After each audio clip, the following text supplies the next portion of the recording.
Hi guys, இப்போ நம்ம என்ன பார்க்க போகிறோம் அப்படின்னா பண்ணைக்கீரை வச்சு ஒரு கீரை கடையில் தான் செய்யலாம். எப்படி செய்யுதுன்னு பார்க்கலாம் ஃப்ரெண்ட்ஸ். ஒரு கப் பாசிப்பருப்பு எடுத்து 2-3 டைம் வாஷ் பண்ணிவிட்டு கொதிக்கிற தண்ணியில் சேர்த்துக்கலாம். இப்போ 10 to 12 சின்ன வெங்காயம், 6 பல்லு பூண்டு, 5 தக்காளி போட்டு நல்லா வேக வச்சு எடுத்துக்கலாம். அதே சமயம் பக்கத்தில் இருக்க கடாயில் 2 டேபிள் ஸ்பூன் ஆயில் விட்டு நம்ம அழைச்சி வச்சுருக்க கீரையை சேர்த்து நல்லா வணக்கி எடுத்துக்கலாம். ஒரு 5 பச்சை மிளகா போட்டு நல்லா வணக்கிக்கலாம்.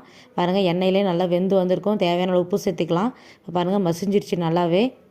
தேவையான அளவு கொத்தமல்லி சேர்த்து தேவையான அளவு புளி போட்டு நம்ம நல்லா வணக்கி எடுத்துக்கலாம். பாருங்கள், அதுக்குள்ளே பருப்பும் நல்லா வெந்திருக்கு. இதை நம்ம ஒரு மண் சட்டியில் தனியாக வடித்து எடுத்துக்கலாம். நம்ம அப்போ தான் கடையிறதுக்கு கொஞ்சம் ஈஸியாக இருக்கும் நம்மளுக்கு. நம்ம வணக்கி வச்சுருக்க கீரையும் சேர்த்து நல்லா மத்து போட்டு இந்த மாதிரி கடைஞ்சி எடுத்துக்கலாம். இதை ஒரு தனியாக பாத்திரத்தில் மாற்றிக்கலாம்.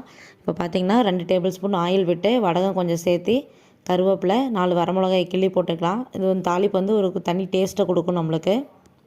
கடைஞ்சி வச்சுருக்க கடையில் எடுத்து இதோடு மிக்ஸ் பண்ணி நம்ம நல்லா கலந்து விட்டுருக்கலாம். தேவையான அளவு நீங்கள் உப்பு சேர்த்திக்கோங்க. பாருங்கள், க்ரீன் கலரில் எவ்வளோ சூப்பராக இருக்குது. சாதத்தோடு வச்சு